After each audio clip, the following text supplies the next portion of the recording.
Greetings to you all. How are you? I hope you are all well. Welcome to another Q&A meeting where we will discuss the practices of Buddhist morality, charity, and meditation. If you have any question, you can send them in one at a time. Please be brief and precise. If this is your first time, please let me know where you come from, and also let me know how the audio and video is working. I will start reading your comment and question. Eli Hassan, good day, Ajahn. Good day to you. Celestino, Satu Ajahn. Thank you. Nabiti, Namaskaran Ajahn. Thank you. Lee Seji, Satu Satu.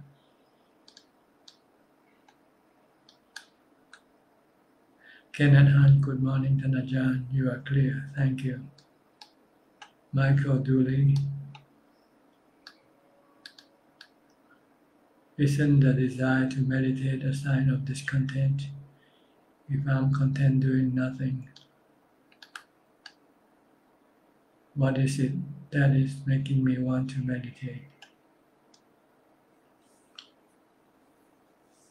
Because you want to feel good.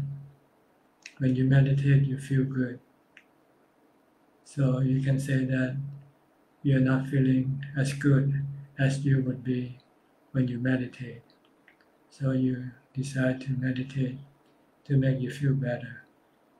Or maybe there are some other reason. Maybe because you think maybe it's good for you to meditate. You don't even know yet what you're gonna get from your meditation. But the desire to meditate is a good desire. According to Buddhism, it's not defilement, because meditation is a cure of your mental stress. So don't be afraid to have this desire. The more you have, the better will be for your mental health.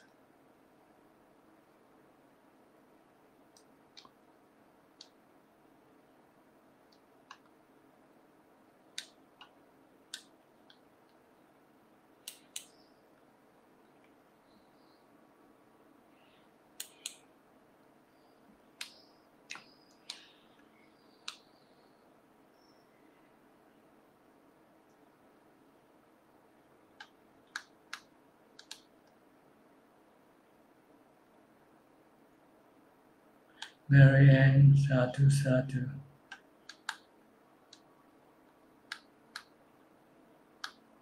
Check link 10. Greetings, dear Ajahn. The audio and video are clear. Thank you. Liberty Lee, good day, Ajahn. Audio and video good here. Thank you. Jampa Yangshin, good afternoon. Audio and sound great. Thank you. Eli Hassan, video and audio clear. Thank you. Avin Lee Waipeng, good morning, Ajahn. Satu Satu. Thank you for your donation. Claudia Shrina, good morning from Germany, Ajahn.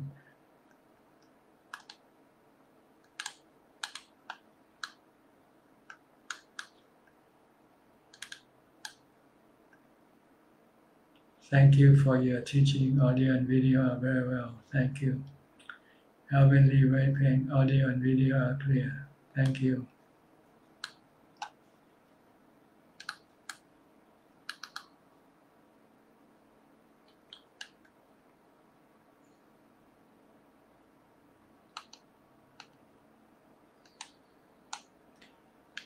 The messages keep running back and forth, so I have to keep scrolling back and forth.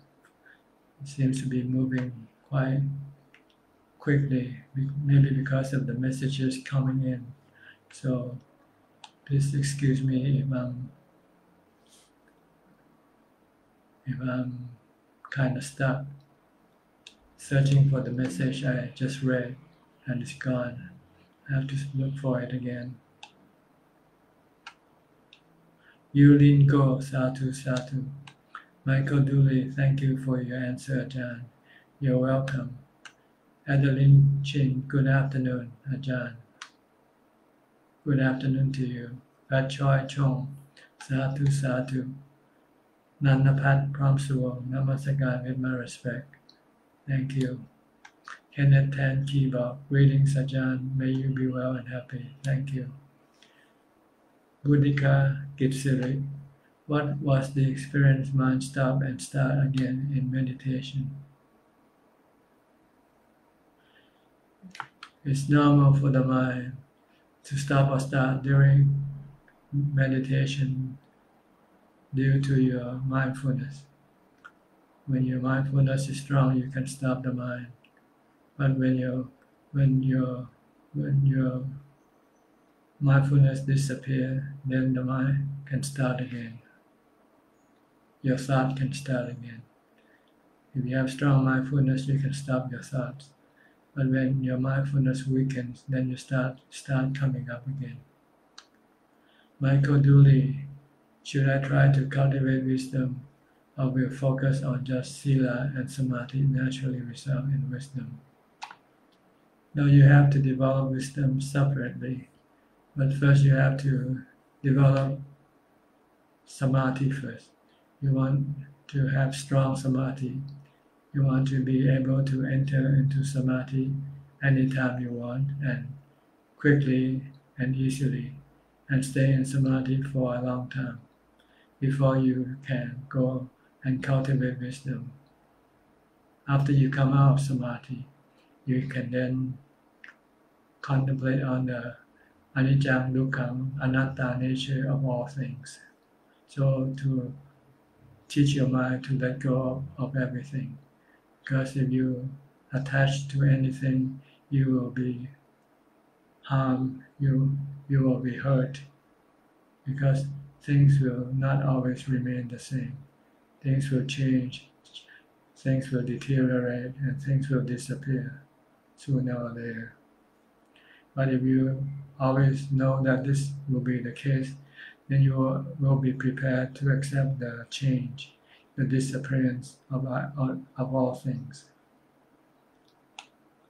Kim Boon Chu, good afternoon, Ajahn.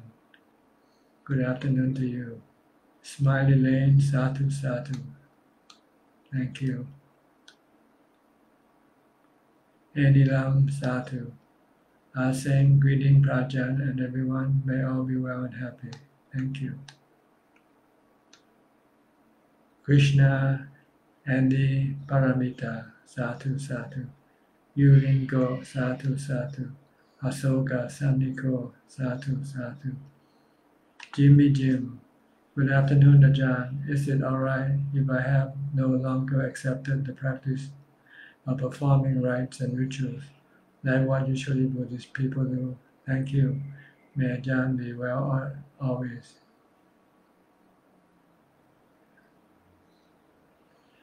Well, it's a matter of courtesy. If you're among people who do these rites, then you should comply with them as a matter of courtesy. But if you're alone, you don't need to do any rites if you like. But sometimes you're in a community, like when you go to a monastery or temple, they might have some rites or rituals. Then it is considered kind and considerate to perform these rites with them as a measure of courtesy. But if you're alone, you don't need to perform any rites or rituals. Hong Bi Chin, afternoon. Good to see you. Nothing to ask. Stay safe. Thank you. Liberty Lee, Tanajan, do you recommend layperson like us to study and monitor post-mortem process as a super training, please? I have been there once. It's scary and sad at first, but it does give me a great realization and awakening in anicca, dukkha, anatta. This is up to each individual mental strength. If your mind is not strong enough yet to perceive such images or objects, then maybe you should wait and develop more mindfulness, develop more equanimity before you can can watch these images. Because sometimes people can become sad or become morbid, and instead of being beneficial, it can be harmful. So it depends on each individual mental strength, depending on each individual's mindfulness and equanimity. If you have strong mindfulness and equanimity, then your mind can remain calm and peaceful when you look at these unpleasant objects. Sabrina Sage, Sadhu Sadhu. Champa Yamchen, I watched your Facebook Live this morning on your arms round. It's truly not easy going barefooted. How did you overcome? Was there fear initially? No, this is something you learn from the start. The first day when you become a monk, you know you have to walk barefoot. It's not that painful really, because nowadays the streets are paved, not like when you're in the countryside where the roads or the paths are not paved, and especially during the winter when it's really cold. But as you train your mind in mindfulness and wisdom, you can observe, you can absorb all this physical pain. No problem. If you want to become enlightened, if you want to achieve the various level of enlightenment, you need to be able to withstand all the physical difficulties. And if you develop mindfulness strong enough, then all this physical difficulty will be no problem to you, because your mind can remain in equanimity and not being affected by the physical difficulties. Daryl Lim, when I meditate, I feel good. When I play metta chanting, can it be or not advised to play that? Please advise. It's up to you. It depends whether playing the metta chanting will help you meditate better or not. If it does help you meditate better, you can use it. But ideally, it's better not to use anything, not to play anything, and to rely solely on your mindfulness only. Just if you have strong mindfulness, you don't need to have any external source to help you become more mindful. But if the external source can help you to become mindful at first, then you can do it. But eventually, when you have strong enough mindfulness, you don't want to need any external source to help you in your meditation. Utatipo, Sadhu Sadhu. Nong Lin Lim, Sadhu Sadhu. Chonburi MTR, Sadhu Sadhu. Buddhika Kitsiri, thank you Ajahn, you're welcome. Kim Bunchu, Sadhu Sadhu. Good Miendo, Sadhu. Langsa, JW, Namasagan Prajan. Thank you. Bilim. Sukihotu, Sadhu Sadhu. Bruce Lee, Alam Saya. Namasagan Ajahn, nice to see you. Thank you. Ayi, Namasagan Thanajan. Ayi, Thanajan. Question number 1. Can bad dreams in this life occur as a result of bad things we did in past life? Yes, bad dreams are usually the result of your bad karma, either in past life or in this very lifetime even. So anything that you do bad, they will sometime appear in your dreams. And vice versa, if you have good dreams, it's the result of your good action, your good karma. Yohanali Wandami Tanajan. Thank you.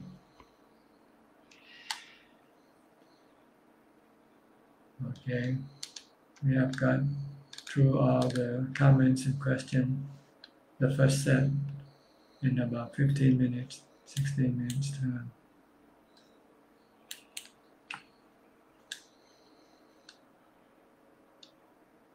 Question number 2 from IE. Does black magic exist? If someone is hit by black magic, how to deal with it? I don't know whether they truly exist or not, but people seem to say they do. In Buddhism, we can use mindfulness and wisdom to deal with it. Just treat everything as anicca, dukkha, anatta. Don't be consumed by them. Just stay aloof. Just be merely knowing. If you can do that, if you have strong equanimity, whatever happens to you, physically or mentally, you can treat them as anicca, dukkha, anatta. Don't react. The whole point is not to react to anything. Just to remain knowing, and you will remain calm, peaceful, and undisturbed by what appear or what seems to be doing to you mentally or physically. Just remain calm, remain in equanimity. Don't react, just merely know. Philip Ong, Savadi. Why the God created mankind and yet still let everyone suffer? Well, this is not Buddhist concept. In Buddhism, there's no creator. Everything is nature. Nature made, created by nature and destroyed by nature. Because this is the way nature works. Nature goes from creating to destroying. So it's just that everything is a natural process. Everything is a work of nature. Everything rises and ceases. Suffering due to the delusion of the mind, by clinging to only the birth, the creating, and not the destruction.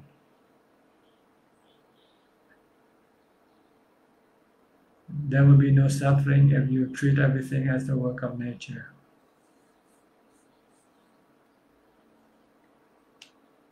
Like the rain starts and the rain stops. If you just leave the rain alone, you will have no suffering. But if you are attached to the rain and you want the rain to keep falling, when it stops, you can suffer. Sonade Sukihotu Tanajan. I had heard of a case where there was a wife who was no longer physically able to fulfill her duties, hence giving her husband the permission to seek prostitutes. Does this go against the third precept when this happened under the wife's permission and supervision? Well, it seems like the wife, more or less, in principle, have divorced the husband by allowing him to go and seek pleasure from somebody else. So I don't know whether it breaks the third precept or not. Because the third precept means you're supposed to have sex with your partner only, your wife or your husband.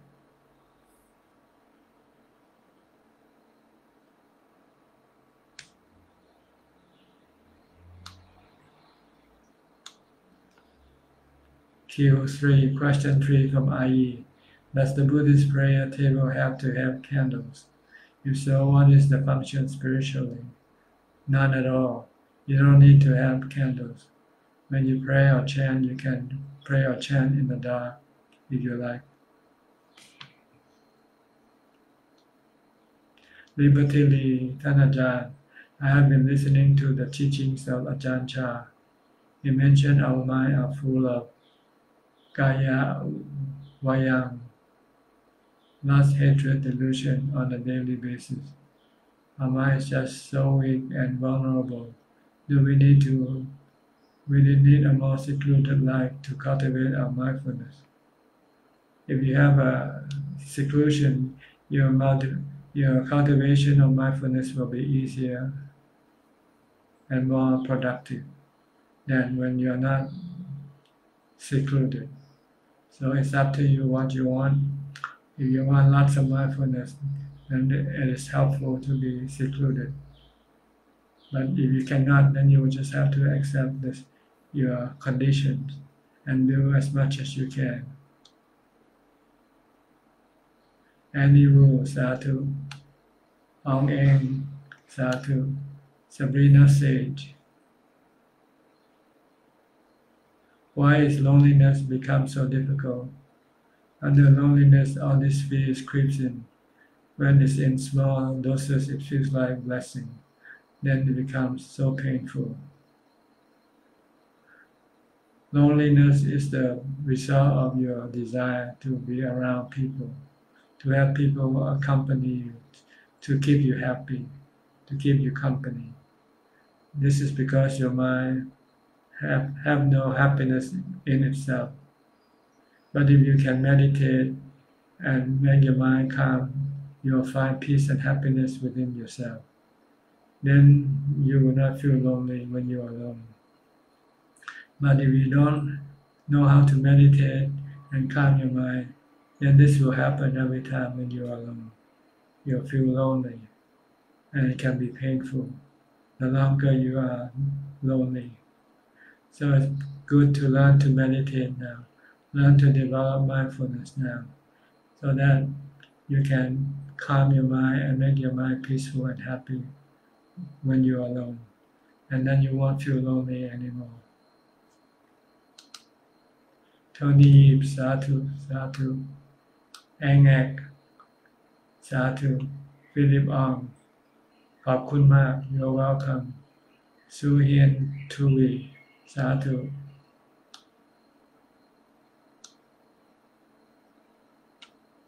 Sabrina Sage, why Vipava Tanha is also causing suffering? Because when you have desire, it stirs up the mind. It creates stress in the mind automatically, regardless of what type of desire, regardless of which tanha, whether it be kama tanha, craving for sensual pleasure, craving for being, and craving for not being.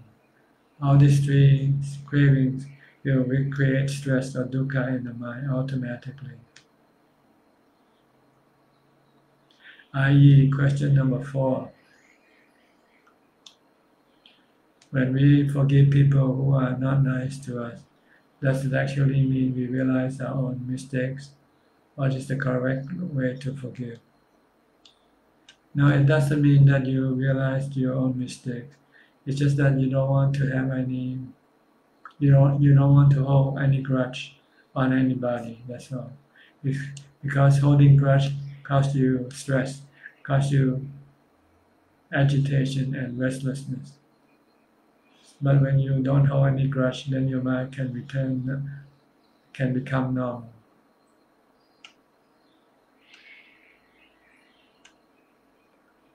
The reason why we forgive is to protect our mind from stress, from holding grudges, or taking revenge. James Ong, greeting Ajahn. Greeting to you. Chinese character, Ottawa University, Singapore. Sadhu, Sadhu. Kai Ching, Quick, Sadhu, Sadhu. Liberty Lee, Sadhu. Sunny Lim, good day, Ajahn. Stay strong and healthy so we can have this Dhamma sharing from Ajahn. Thanks so much. You're welcome.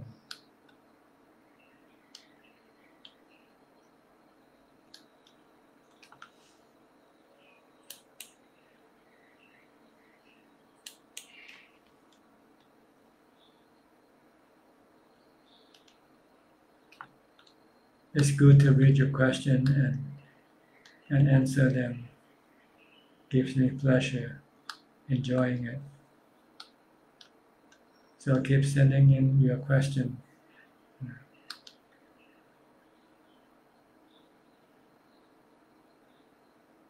Ayi, thank you, Ajahn. You're welcome. Yeo Futi, good day, Ajahn. I have a question. Can layperson address monk as bhikkhu? Thank you, Sadhu. It depends on where you are.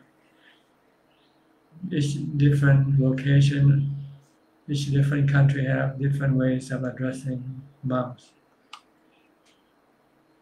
In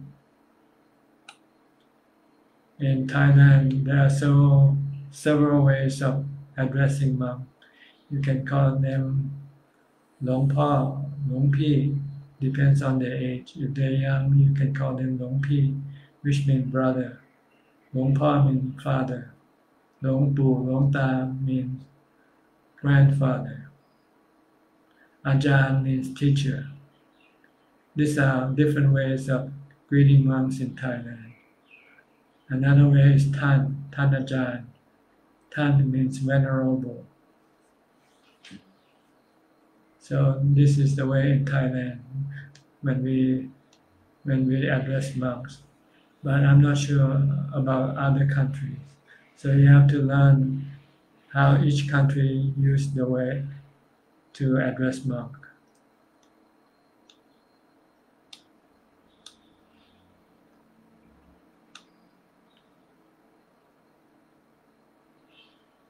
So Nade, dear Ajahn, should a mother who's devout Buddhist support her son's endeavor or plantation business when it involves chemicals to kill pests? What should she do instead?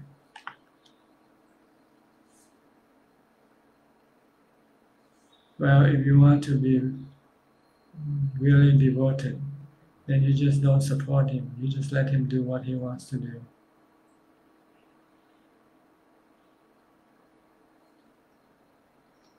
Or ask him not to use pesticides.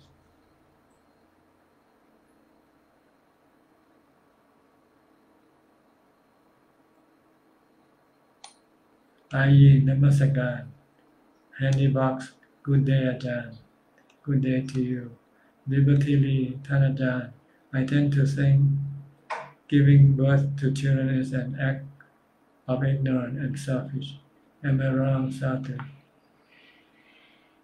Giving birth to children is before it was the consequence of your sensual desire, craving for sensual pleasure. But nowadays, you can prevent birth by contraception method. Is it selfish? Is it ignorant? I'm not sure. It depends on how you look at it. It's the way of the world. It's the way of defilement. Yeah. To have sexual intercourse and then to have birth, to give birth to children. It's better just to practice abstinence. Then there will be no problem with giving birth to children. Lee Se Ji, respected Ajahn, it is possible for our body just burn and throw the ash to the river if one day I live or have to keep in place. Yes, you can discuss it. You can burn and then discuss the ashes in the river or in the ocean. This is usually how Thai people nowadays do with the dead. They cremated them and then they scattered the ashes into the ocean. But some people also choose to keep the remains, the ashes, after cremation. They put it in an urn and place it somewhere respectable. N.G. Chung Tiem, good afternoon, Bante. Good afternoon to you. Sabrina says, dear Ajahn, is there any suffering left in your mind? That's a good question. It's a hard question to answer because it can be considered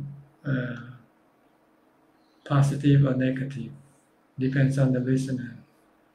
So it's better just to let an answer this question. I'm sorry.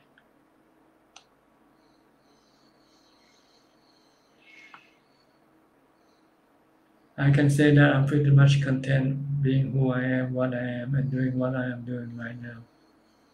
That's about how I can say. But the body still suffers. The body still gets sick, get painful feelings. But this is something normal for the body. Fenyong, hi Ajahn. When we do Pindabata, better we kneel down or stand up with the barefoot. Thank you so much. It depends on the locality where you. In the Northeast, people are more respectful to monks. So when they give food, sometimes they kneel down and give food. But it doesn't mean if you're standing, you're not respectful either.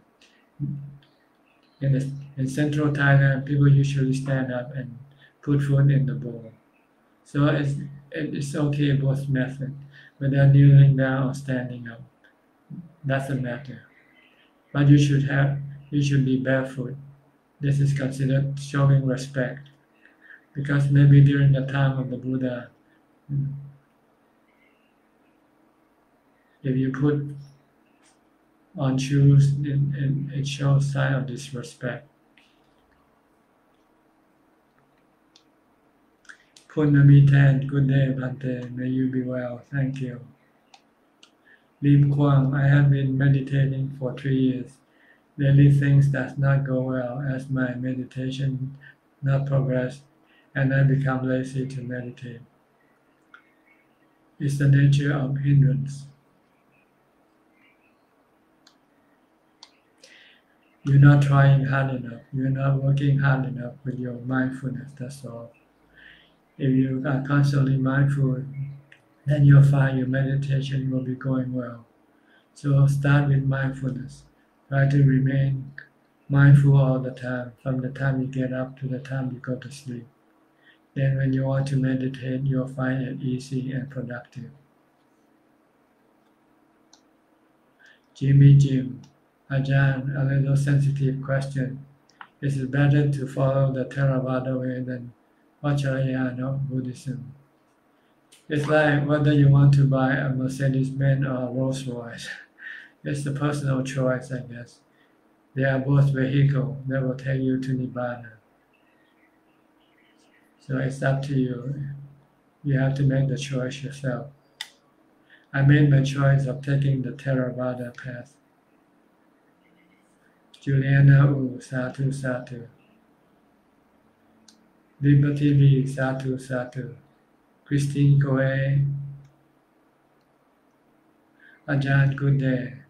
From Singapore and Malaysia. COVID case a lot. Kindly take care. May all Deva gives protection on triple gems. To triple gems. Thank you. Tan Siu Hang, Satu. Joyce Ho, Tan Ajahn, good afternoon. Good afternoon to you. Sabrina Sage, dear Ajahn, if we are not the mind, can we make our peace with mind suffering? We suffer. Sorry, I had to change my question to understand.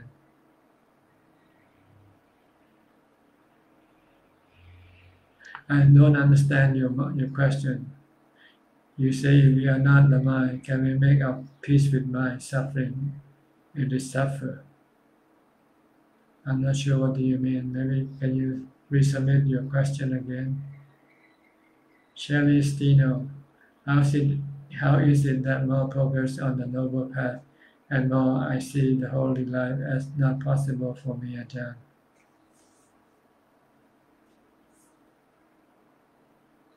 Maybe you're not progressing in the noble path. It's just your perception that you are progressing.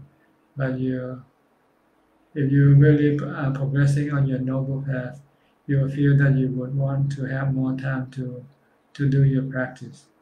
And you'll find that taking the holy life will be more beneficial than remaining as a lay life.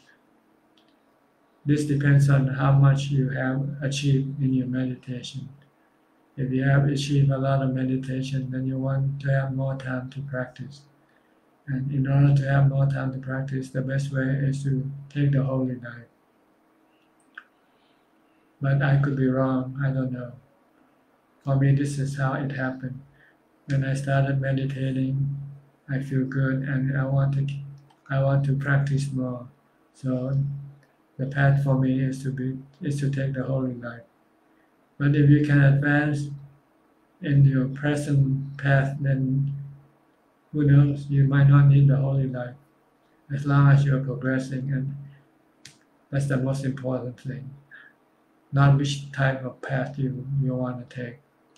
Some people can become enlightened as a lay person. So there's no fixed formula really for everybody.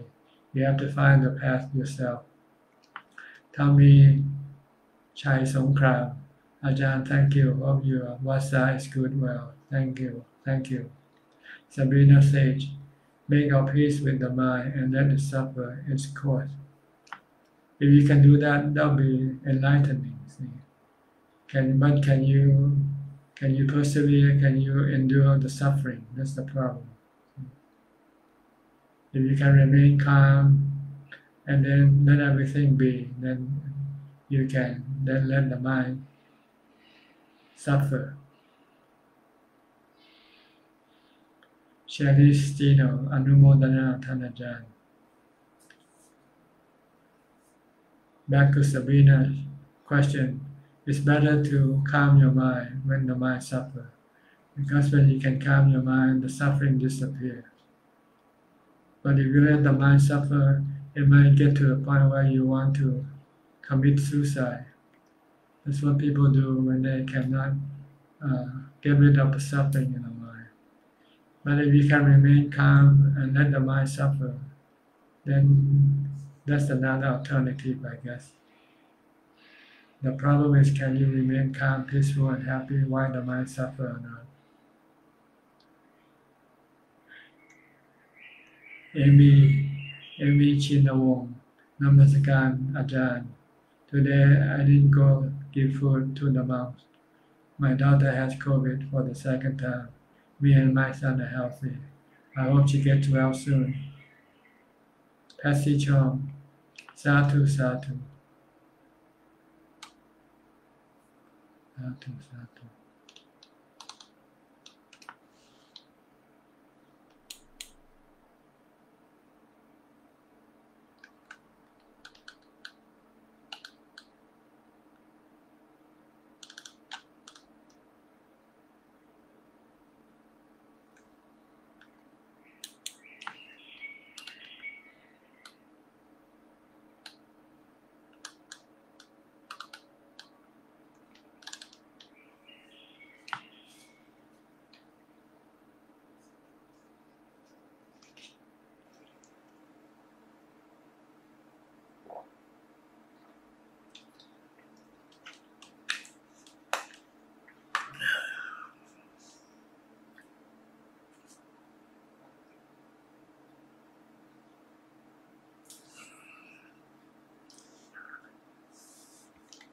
It's good to take a break after reading and answering your question for about half an hour or so, 40 minutes.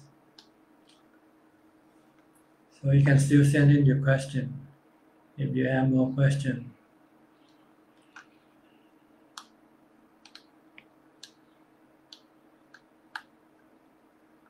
JCMG, Sadhu Sadhu.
Punamitan Pante, some people get COVID, why some don't? Does it relate to karma?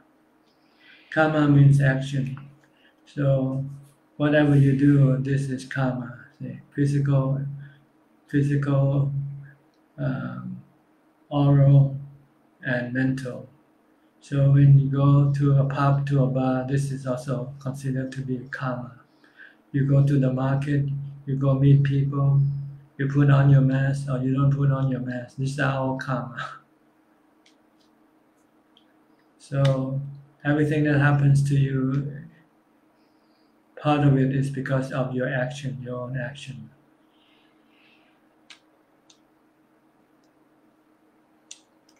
So Nade, dear Ajahn, when facing difficult and close-minded people, should I apologize when no fault has been done, or what should I do to ease the tension, friction? Just smile, I guess. Just smile and bring something to share with people, like cookies or food, pizza, or something. This can break the ice. But if people if they don't want to receive it, then you just have to remain calm and leave them alone. Sabrina says, dear Ajahn, I feel my body and my mind act like a receiver. I no longer take the responsibility for my suffering. I see the suffering are behind the limitation and frame of my mind and body. As long as you leave everything alone, that's good. Don't react to anything. Just be merely knowing. Let things come and go, good or bad, right or wrong. If you don't have to react, it's the best thing to do is not to react. If you have to react kindly with metta, with compassion, or with equanimity. Jampa Yang Chen, how to manage guilt feeling. We regret, we repeat, but the thought pops up at times. The way to manage your guilty feeling is to punish yourself. By fasting, when you do something, when you break the precept, then you should punish yourself by not eating for one day or something like that, in order to make it realize the mistake, and will then try not to repeat the same mistake the next time. Because if you keep breaking the precept, then you will have to pay for it by fasting.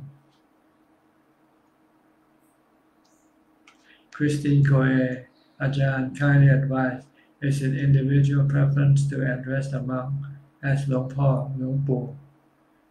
Yes, also on the age of the monk. If he's young, you call Long Pi. If it's about your father's age, you call Long Po. If he's about your grandfather's age, you call Long Pu or Long Ta. It depends on the age of the monk that you are addressing. Check link 10, dear Ajahn, does the Buddha and his noble disciples share their merit with the spiritual beings? I haven't heard that they do, but they always share compassion to all beings, whether alive or dead. Like the Buddha, he shared his Dhamma teaching to the spiritual beings, like the Devas. I think because that is more useful than sharing the merits, sharing the Dhamma. Usually the noble disciple and the Buddha will share the Dhamma teaching, because that's what they have a lot of. And actually sharing of merit is almost impossible. You can share just a little merit to a certain particular type of spiritual being, that's all. The rest you will have to share the Dhamma teaching if you can teach the spiritual being. Eva Chakma, Satu Satu. Cherry Gino, can you tell about your daily routine as timing in resting, duty, and sleeping? Please, Ajahn. Well, I can tell you roughly. I get up early in the morning, 4 or 5, and go out and collect food at about 6 o'clock. Come back and eat. After my eating, I take a 1 hour break, 1 hour nap or something.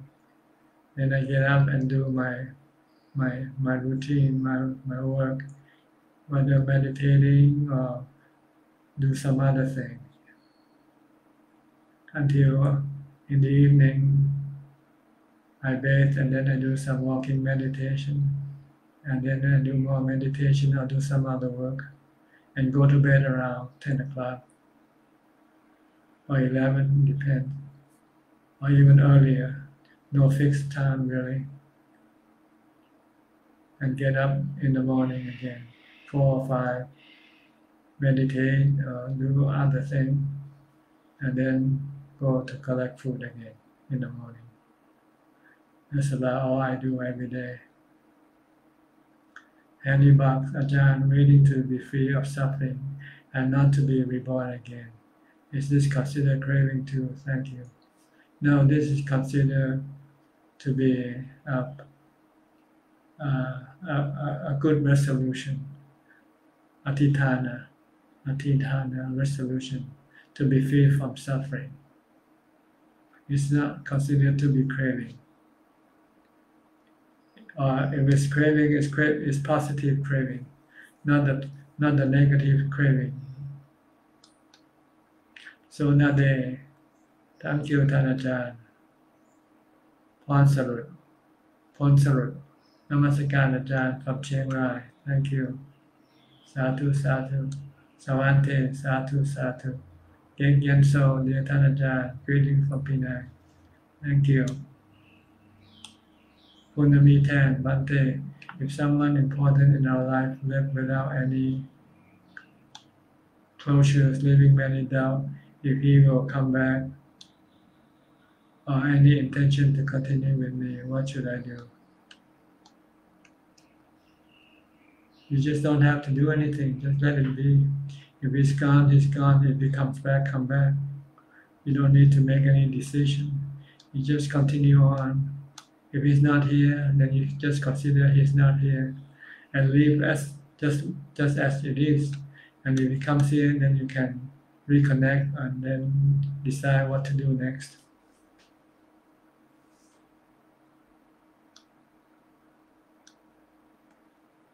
J.B. Hu, dear Bante, what is the best way of sharing or transfer of merit, especially someone or family member who recently passed away?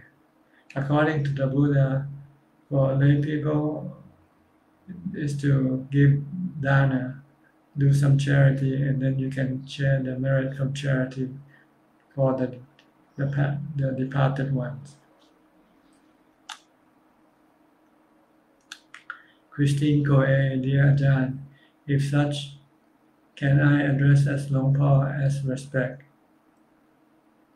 Or you still prefer Tan Ajahn?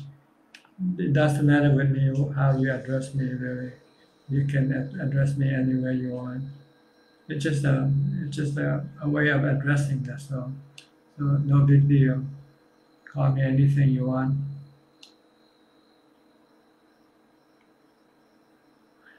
Some people call me Ajahn, some people call me Long Pa, some people call me Long Ta, Long Po. So it's up to each individual person to decide what he wants to call me. Jenny Lin Kim, Sadhu. Annie Lam, Sadhu, Sadhu. Audi Aha, Sadhu.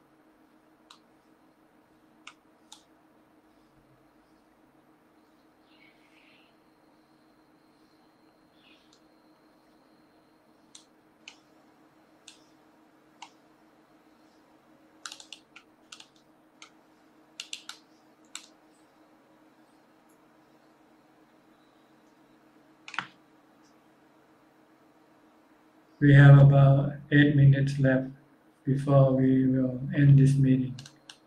So you can still submit your question in. You can still start typing now if you haven't yet been. If you're not typing it now, you can start typing your question. You still have time to send in your question here.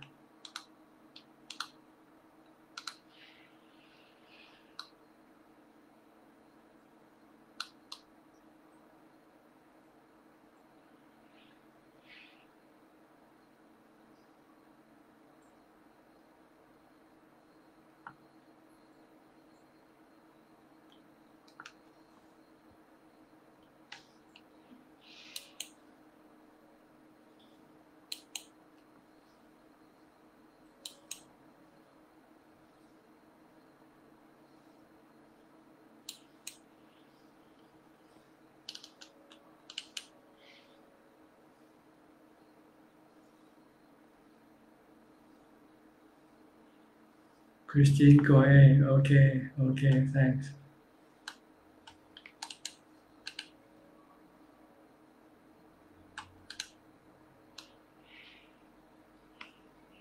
Sabrina Sage, dear Ajahn, when I go through hardship, it makes me more humble and compassionate toward everyone else suffering, and my heart opens up and forgive everyone. But I see this is not the case for everyone. People become more harsh and close after suffering. Is it due to karma or just thinking? I guess it's due to each individual reaction or habit. Some people will react badly to other people when they're in hardship. Some people will react positively or good when they're in hardship. So it depends on each individual past reaction, how they reacted before. Then they will tend to be reacting in the same manner again. J.V. Hu, Satu Satu. Jampa Yang Chen, thank you for your answer. Have a pleasant day. Thank you. Check Ling Tan, thank you, Tan Ajahn, for sharing the Dhamma with us, the most precious treasure in this whole wide world. You're welcome.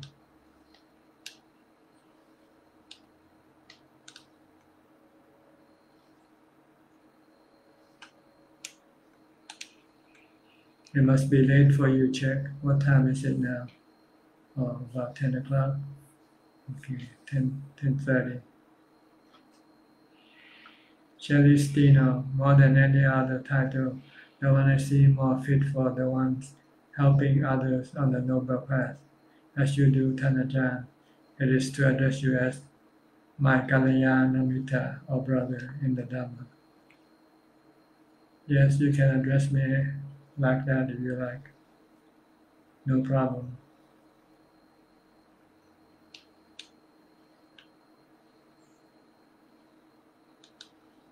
Handy box. As Buddhist practitioners, we are supposed to be more joyous, but seem like it is difficult. Is this hindrances too? Thank you, Tan Ajahn. It means you haven't yet really practiced, or you haven't yet get the result. If you get the result from your practice, then you will become joyful and happy. You cannot pretend, you cannot force yourself to be joyful or happy. You have to practice to the point where you get the result, which means you have to be constantly mindful and meditating as much as possible. Then when your mind becomes calm and peaceful, you'll find yourself being joyful and happy without having to force yourself to be. You cannot force yourself to be joyful and happy. You have to meditate. You have to develop mindfulness. Love Himji, Satu Satu, Celestino. Lots of love. Kenneth Han, dear Long Paul, dear Long P, thank you for today's teaching. You're welcome, brother. Brother Kenneth. I'm not sure who's older. I'm 74. How old are you now, Ken?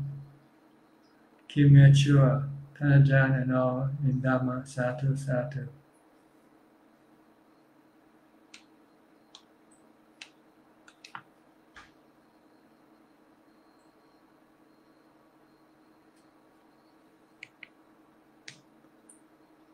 The goal of Buddhist teaching is to calm the mind and remain calm and not reacting to any situation with emotion. If you have to react with compassion, react with loving kindness. Otherwise, don't react. Don't react with anger. Don't react with fear. Just remain calm and let things happen. Everything are illusion. Everything are like bubbles. They appear and then eventually disappear, including your body. So there's nothing you really have to do anything. You cannot protect or keep anything.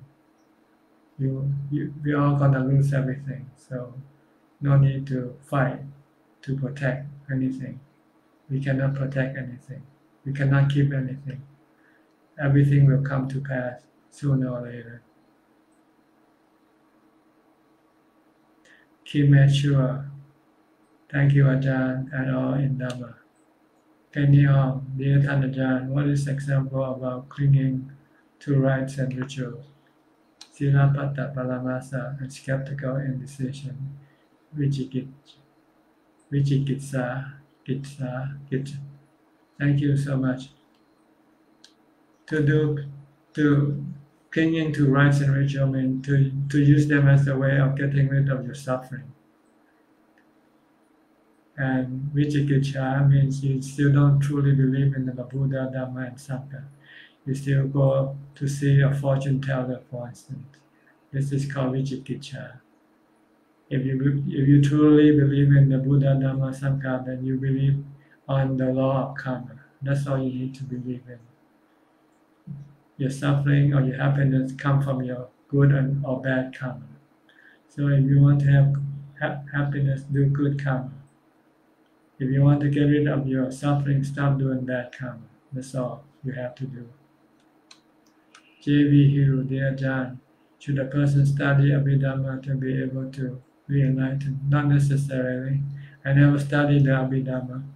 All you have to do is study the four foundation of mindfulness. Kenneth Han, I'm 58. So you're my younger brother, Ken. Check LinkedIn, brother Kenneth. That's too funny. And Ajahn always enjoy your sense of humor. Ajahn, Satu Satu, Handy box. Only peaceful and joyous for a short while after meditation, but have to be consistent most of the time. That's why you need to meditate more. Meditate all day long. Then you'll be joyful all day long. Handy box, Satu Satu. Jimmy Jim, Ajahn, thank you so much for your tips, reminders, and teaching. You're welcome. Jagdish Meshram, Satu Satu Satu. Christine Coe, thanks for today, Dhamma, not to react. You need to react with metta, really knock me away. Aha, you're welcome. Kathleen Wynn, Satu Satu. Paul Tin Uy, Satu Satu. Mikey Alcare, very good afternoon, Ajahn. Wish to ask for forgiveness for all the wrong I have done of the Triple Gems. You are all forgiven. Angie, good afternoon, Ajahn. Thank you for your Dhamma teaching. Angie from Singapore, you are welcome. J.V. Hui, dear Ajahn, some monks practice fortune telling. Is it allowed? It's not part of the occupation of monks. Yeah. Monks should not be doing things like fortune telling. Monks are supposed to be teaching the Dhamma only, or practice the Dhamma, or to make themselves become enlightened. Once they become enlightened, then they teach the Dhamma that they have realized from their enlightenment to other people.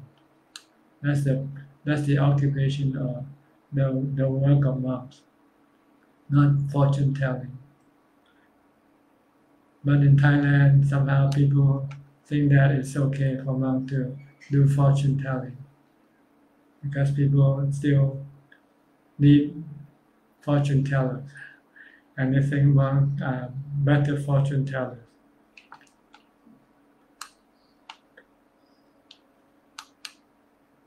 But that's not what the Buddha wants monks to do. The Buddha wants monks to study, to practice, to become enlightened, then share the Dhamma that they have learned from their enlightenment. Well, looks like that's about all the time we have for today. Our last person, Patarapon Vosuk, Sadhu Sadhu. Thank you for your participation. I hope this meeting will help you advance in your practice. In the meantime, please stay calm, stay mindful, stay safe, and keep on practicing. If all goes well, I'll see you all again at the same time next week. Thank you and goodbye.